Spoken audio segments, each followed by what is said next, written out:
Welcome to the Infowars Nightly News. It is Friday, August 16th, 2013, and I'm your host, Leanne McAdoo. Here's a look at what's coming up tonight. Tonight, Congress has a pang of conscience for backing Egyptian generals. Then, mainstream media gets banned from GOP debates. And WikiLeaks Assange backs Rand Paul. That's next on the Infowars Nightly News. And I'll tell you one thing, I've got every right to destroy the image of the so-called emperor, and I'll do it anytime I please. You understand that, you scumbag, New World Order filth? Tonight's top story, Rand Paul slams Congress for funding Egypt's generals. He asked them, how does your conscience feel now? This is something that those who voted in Congress are going to have to live with. The question is, how does their conscience feel as they see photographs of tanks rolling over Egyptian civilians? Now, the official Egyptian death toll is at 638 and climbing, and the legislation that the Kentucky Libertarian was talking about was an amendment to suspend aid to Egypt until the country could participate in free and fair elections. His main point was that not only do we need that money here, but it's illegal to send aid to countries that were involved in a military coup. But nevertheless, Republicans and Democrats rejected it by an overwhelming 86-13 vote. Republican Senator John McCain said at the time, it would be a terrific mistake for the United States to send a message to Egypt that you're on your own. I urge my colleagues to vote to table the Paul Amendment. Earlier today, President Obama announced the cancellation of a joint U.S. military exercise with Egypt, but he did not cut off the $1.3 billion in military aid the U.S. provides to the country. Paul said that's too little, too late.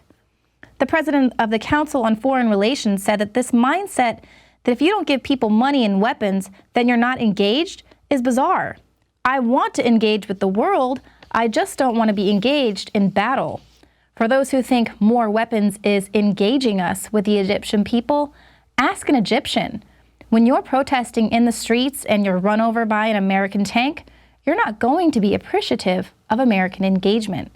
During a live Q&A call with WikiLeaks founder Julian Assange earlier today, he praised Matt Drudge for breaking through the establishment media's censorship in the U.S., and he also heralded Ron Paul and the Libertarian Party as the only hope for the future of America. It is a result of the self-censorship of the establishment press in the U.S. that gave Matt Drudge such a platform, and of course, he should be applauded for breaking a lot of that censorship. The WikiLeaks founder then said, I'm a big admirer of Ron Paul and Rand Paul for their very principled positions in the U.S. Congress on a number of issues. Asked what he thought of the groundswell of support from young people for Ron and Rand, Assange noted that virtually every Democrat in Congress had been co-opted by the Obama administration or co-opted by D.C. social networks, while the establishment wing of the Republican Party was completely in bed with the war industry. Both parties had joined forces to adopt an approach that compromises the future of U.S. democracy.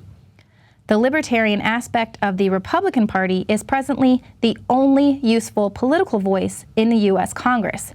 It will be the driver that shifts the United States around. Now, we already know that media outlets secretly propagate on behalf of their network's political favorite, but now these political parties are calling out media outlets for their blatant political support. The GOP is voting to ban NBC and CNN from the debates.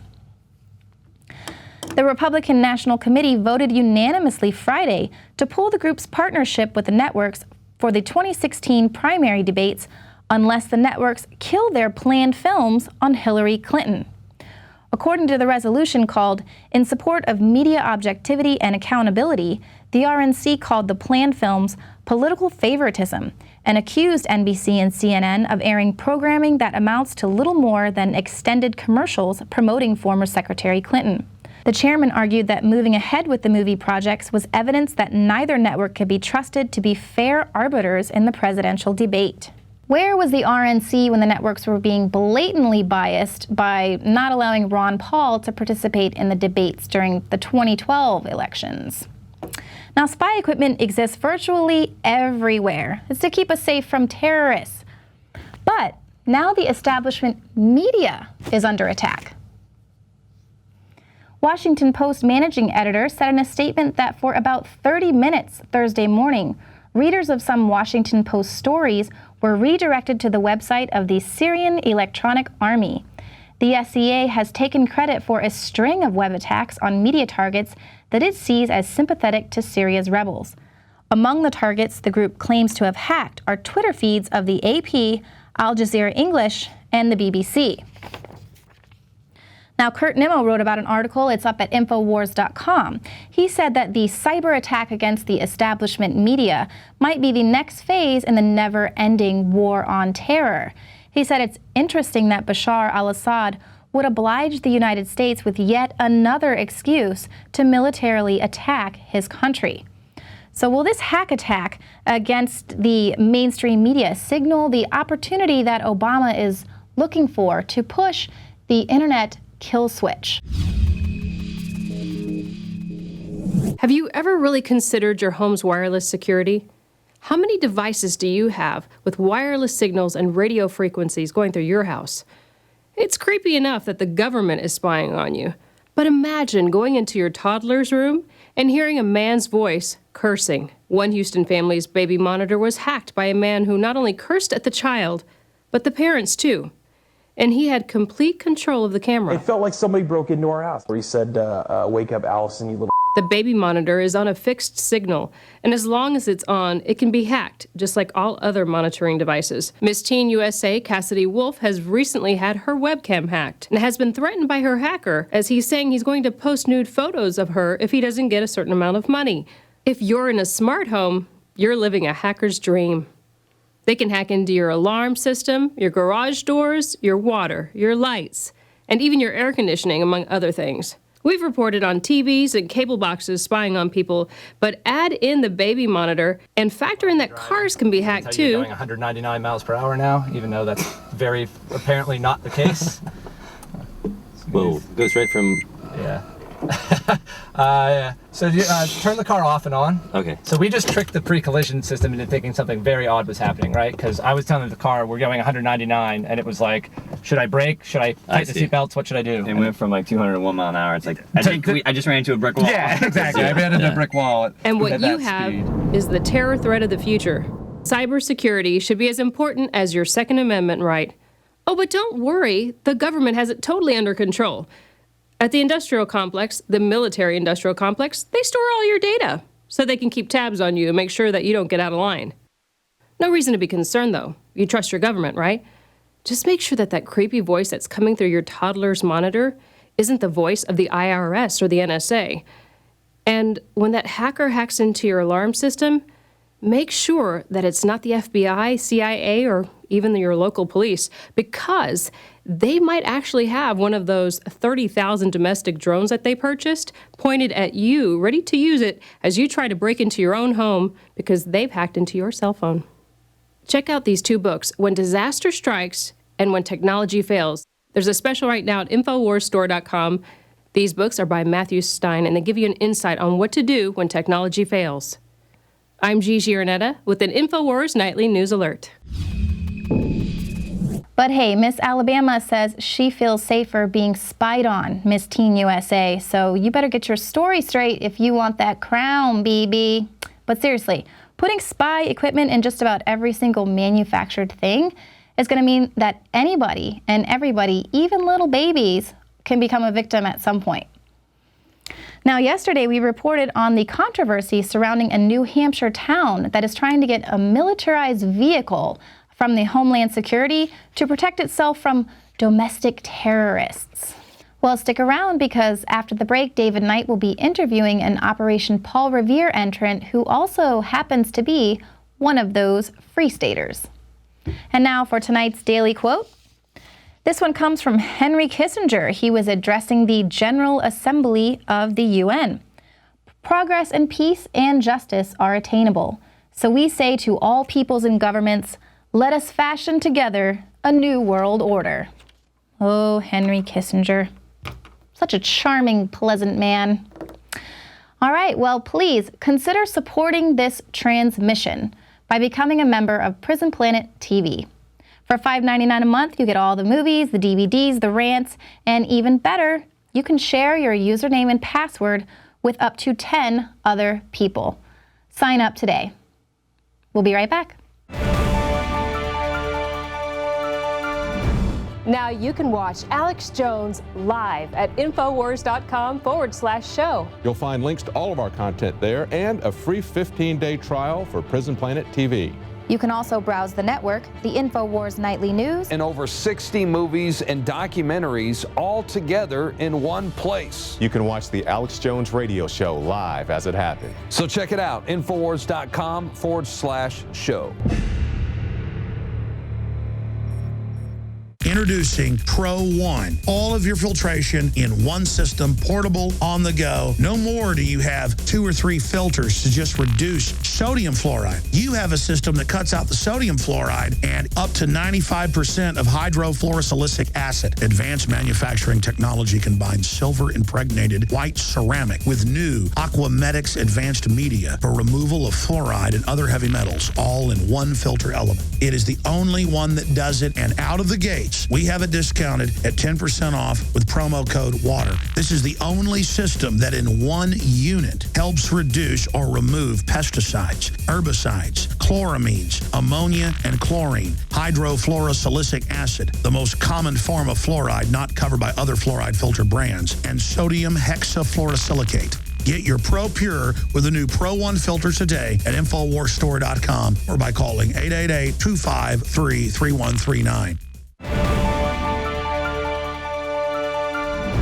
Civil disobedience campaigns, Shire Silver, actually winning elections, and watching each other's backs when the police get brutal. This is what freedom looks like in New Hampshire, the live free or die state. And we've got a filmmaker that we're going to talk to today about the documentary that he entered into the Operation Paul Revere contest, The Free State Solution. We're going to be talking to Kealiher about his documentary and about events that have just happened this last week about the police state coming to Concord, New Hampshire. Corey, thank you for joining us. It was a great documentary, a really interesting subject. I really liked it, and one of the things I really liked about this movie was the editing, so I'm really excited to talk to you about it. Now, you're not in New Hampshire, right? You're in Wisconsin, you were just saying? Yeah, central Wisconsin, Stevens Point. Wow. So how did you guys come about doing a documentary about the Free State Project in New Hampshire? Well, the guy that did this one with me, Chris Fry, he and I had done a documentary back in 2009 called For Liberty. It was a documentary about, the emerging Ron Paul movement and his run for president. And so after we did this, we didn't really have anything to do. So we're kind of putzing around trying to figure out what the next big film project would be. And we decided the Free State Project would be a good one because up to that point, nobody had done a really comprehensive documentary on the Free State Project. That's right. Yeah, it's a topic I'm familiar with it because I'm familiar with the libertarian movement, but a lot of people haven't heard about it. Yeah, that's right. And they put a lot of stuff on YouTube and things like, their activities and stuff in New Hampshire, which is really good. And we had seen a lot of that just being familiar with the movement. But nobody had put together like a real actual documentary. And so basically what we did was we went out there and met a bunch of people, saw all the really awesome things that they were doing out there, and we filmed all this footage. And I think this was back in like 2010 or something. So then we ended up coming back to Wisconsin, and I jumped into it right away and started doing the editing and everything. And then it just got shelved. All the, we had a bunch of other projects and things just kind of fall into our laps, and we had to put it on the shelf for a while. And then when you guys did this video contest, I wanted to do something for it, but didn't really have any ideas. And remember that we had all this great Free State Project footage. And so it was a great opportunity to finally sit down and throw it all together, or throw something together. I mean, there's so much stuff that we left out of there. Oh, sure, yeah. But it really tells the story well. Now, you've got a film production company there in Wisconsin? Well, no, not really. My partner, Chris Fry, he has Edit Lab Films that he's in charge of. I don't have anything personally. I have a YouTube channel, Master Hoopy Doo. So if anybody wants to see other videos, go watch Master Hoopy Doo Okay. All right. on YouTube. Well, what I really liked about this, like you said, was it really did a great job of telling the story of the Free State Project. It does it very quickly in about 20 minutes because there's a lot of stuff to cover. It's a real interesting history. It started back about 2001, is that right? Trying to get 20,000 people to move to New Hampshire? Yeah, it just started off as an idea that Jason Sorens had, and it just kind of blew up from there. You know, that's the beauty of the internet. Somebody comes up with one good idea, and you just never know how viral it's going to go. That's right. How close are they to they had a goal of 20,000 people moving to New Hampshire. How close are they to that goal? I'm not sure. I think they're like right around, I want to say like 14,000. Yeah, the idea is you get 20,000 people to sign up. Nobody has to move out there right away, but once they hit that 20,000 goal, then everybody who signed up is supposed to move out there, you know, en masse. But they already have quite a few people out there already. Well, they're already making a big difference in New Hampshire. I can remember back in the early 90s, there was one point where they had 4 libertarian representatives in the New Hampshire House, and that was pretty astonishing because typically third parties are absolutely shut out of the process, but it's very different in the New Hampshire process because they've got a huge legislative body and a very small population. It's one of the reasons why they were chosen as Free State Project, right? Yeah, right. And as of right now, I think they have about a dozen people in the New Hampshire State House, which is a pretty big contingent. And to give people, to give people the idea of what this is, I mean, in Congress we have 435 members. In New Hampshire, they've got 400, almost as many members as they do in Congress, and yet Congress is representing over 300 million people, whereas they're representing just over 1 million people. Basically, I looked at the numbers. Somebody in the documentary there said there's about 3,000, 4,000 people that each of them are representing. A U.S. congressman is representing about 550,000, over 500,000 people. So it's a lot more representative government. I remember when these 4 libertarians got elected back in the early 90s, and they said at one point, if you spend more than $1,000 getting elected to the New Hampshire House, they accuse you of trying to buy the election. And because they're only making $100 a year, right? Yeah, That's what it said in there. $100 a year. So it really is the vision that we originally had in this country of a citizen legislature. So when they move there, even in the numbers that they're moving there, they can really have an impact. But they're having an impact in other ways too. As you pointed out in the film, there's 2 different factions, right? Yeah, yep. There's the group that wants to change things through the political process, and then there's the group of, you know, voluntarists or anarchists or whatever you call them, who want to work outside the system, who have just lost complete faith that anything can be done politically, and who even see political action as being, you know, immoral to a degree, because it's all about forcing people to do things that you want them to do, right? So they try to do things, you know, whether it's living outside the system and this is actually a lot of stuff that we filmed that would have been great for this, but there's a lot of people that deal with black market economies, alternative currencies. There's people who just basically believe in living their life as free human beings, and the non-aggression principle is the core of, you know, their entire philosophy. And so they feel that they can do whatever they want, and as long as they're not hurting anybody else, it shouldn't matter. And that's the approach they take. Now, you know, they tend to get a lot of their people arrested. And I guess, you know, if you're willing to do that, if you're willing to, you know, be drugged through the system like that, then, you know, by all means do it. But yeah, and in some states like Texas, you won't just be drugged through the system, you'll be drugged through the streets by the police if you violate their laws. So there's a little bit difference in the police there as well. And they've had success in changing the police as well. I thought it was very interesting, the case that you pointed out there, where they had essentially carved out a place in Keene where they can smoke marijuana in public. And they did that gradually. They started meeting, and they started getting a mass of people. When the police arrested one person, they blocked the car. The next day, they arrested another person. They blocked their car and then followed them to the police station, and 50 people lit up in the police station. So at that point, they kind of backed down. Now, that's interesting, but it's not the kind of reaction that, let's say, the Austin Police Department would have here against that sort of thing. So I can see the need for both types of reactions. And even in New Hampshire, we just had a breaking story, and I wanted to talk about this, the Concorde tank. Have you been following that story? Yeah, I've seen that come up quite a bit. I know a lot of the people that were involved in some of the protests against that.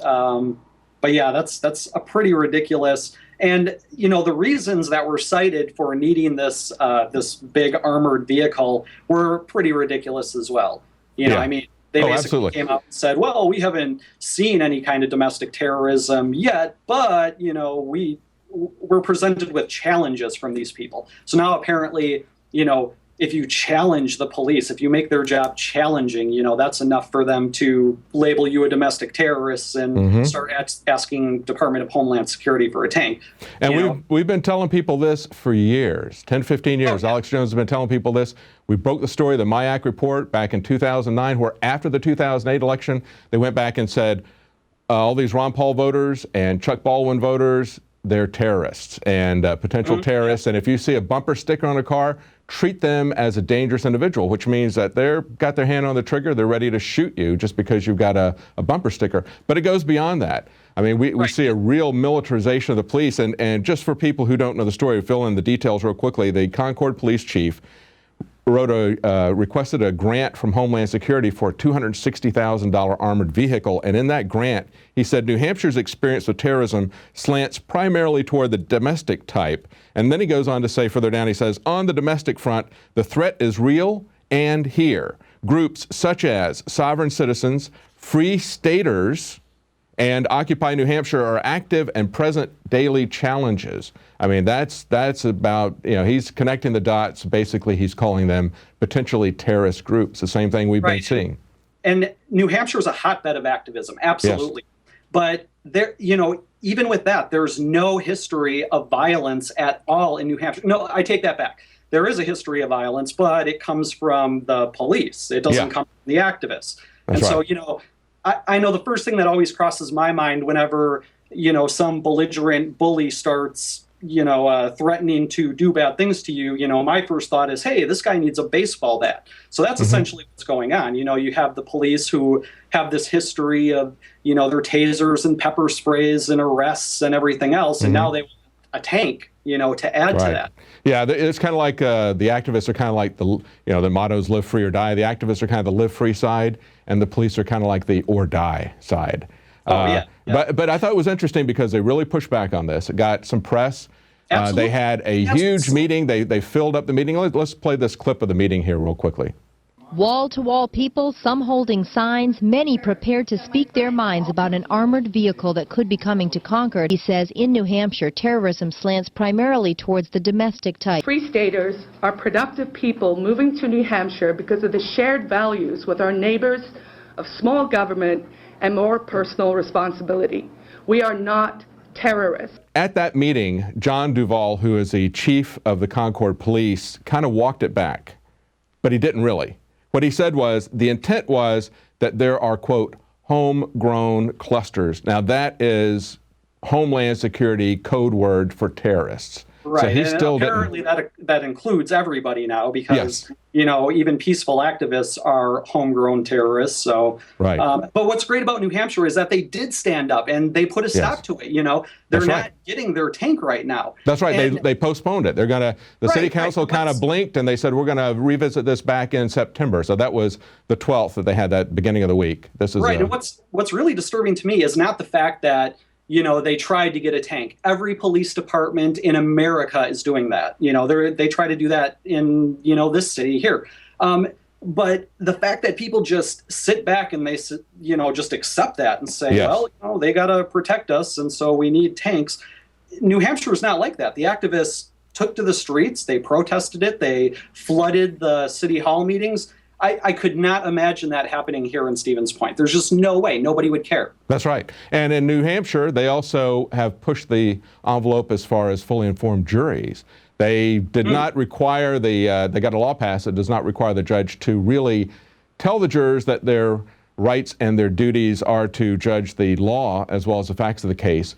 But they did pass a law that prohibited the judge from punishing any defense attorney that would tell the jurors what the real law is, because that is the law in most of the state constitutions. It's written in the law, and yet the judge will disbar attorneys who do that. They will threaten with contempt people who are representing themselves pro se. So that's a big step in New Hampshire. It's not all the way there, and certainly New Hampshire is not perfect, but boy, it's a lot closer to the kind of citizen self-government, the kind of original government this country really had, isn't it? Right. They've been doing amazing work in just about every area you can imagine. You know, the judicial activism, you know, we see the political activism that goes on, you know, the people who are running for office to try and make sure that these disgusting laws aren't passed all the time. But yeah, the fully informed jury group, they're out there all the time. They're passing out information to people, you know, right on the streets of Concord. It's amazing. And you just don't see that anywhere else in the country. It's pretty sad. And then people, you know, wonder why, you know, they're not really that free anymore. Well, that's why. Well, you know, I can take it. One of the things that came out of this meeting, and we played it on the news as well, was this retired Marine colonel at the meeting talking about this. And what he had to say was very striking. I wrote some of the comments down here. He saw a sign, I saw it too, it said, "More Mayberry, less Fallujah." And he went on to say he was in Fallujah, and when he went to Fallujah, he didn't have an armored vehicle like this to protect himself. So he was saying this absolutely isn't necessary, but his biggest thing was, he said his job was to train the Iraqi army, because we had essentially destroyed the Iraqi army. So they were training a new army there. And he said Homeland Security has a much bigger army that could take out that army in no time whatsoever. And he said essentially what we're doing is we're building a domestic army and shrinking the military because the government is afraid of its citizens. And this is what this retired Marine colonel said: "I can't believe people aren't seeing it." We can't believe it either. We've been trying to tell people that that's the subject for your next documentary. Start talking about how that's happening. Well, you know, it's kind of like, remember when they locked down that Watertown to go after the Boston bomber guy? You know, look what happened there. You know, the Fourth Amendment went completely out the window. You had people, you know, kicking indoors. You know, we saw pictures of snipers on top of rooftops, you know, trained at unarmed families. And, you know, it was just this completely disgusting display of tyranny. And what did everybody do after they finally got that guy? They took to the streets, they celebrated, they waved flags. It was a great victory. Yeah, USA. And then I would have discussions with people about that. You know, I would call it, you know, martial law, which is essentially what it was. And then people would actually argue with me that, oh, no, it was just a police lockdown, as though that justified everything and made everything all better. Yeah. And so, you know, the Marine guy saying that, you know, what are we, blind here? Yeah, we are. And the other thing you hear is just following orders. And we're almost out of time, but I want to make one more analogy. In the film, you got one of the guys who wants to take the civil disobedience route, and he's talking about how this is a Titanic. It's already struck the iceberg, and if the Libertarians get control of it, it's going to be because it's already too late to do anything. They're going to blame it on the Libertarians. Good point. However, I think the real analogy is not the Titanic. The real analogy is Auschwitz. And we've got to do something to stop this Anschluss right now that's going on. And when people want to say that we're just the police, want to say they're just following orders, they're just trying to protect their people, and when the citizens don't realize that we are what they consider to be the terrorists, you know, we're headed for some really dire straits. Well, Corey, thank you so much for doing that documentary. It's a great documentary. You guys had me on. I recommend everybody, well, it's a great piece of work, and I recommend everybody take a look at it. It's 20 minutes. It goes very quickly thanks to your excellent editing. It's Corey Kealiher. Thank you very much, Corey. Thanks a lot. Bye-bye. Well, films have the power to change people's minds. They have the power to wake people up, and there are a lot of people who have not woken up to the fact that they are targets of the expanding militarized police. People need to understand this and do something about it before it's too late. One of the ways that you can understand that and spread the word is to inform people about the war on drugs. That's really where it started picking up, where it really began. A lot of these violations of the Constitution and a lot of the police state tactics of SWAT teams and that sort of thing. Now, Kevin Booth, who produced American Drug War #1, America's White Hope, now has a sequel, American Drug War II, Cannabis Destiny. Kevin Booth's documentary focuses on the impact that it has on children and on his personal story in trying to be a foster parent. We see that not only are they withholding effective and safe drugs like marijuana, but they are forcing dangerous pharmaceuticals on children in foster care. It's a very powerful story, and you can get it exclusively from Infowars on DVD. Well, that's it for tonight. We'll be back tomorrow at 7 Central, 8 p.m. Eastern.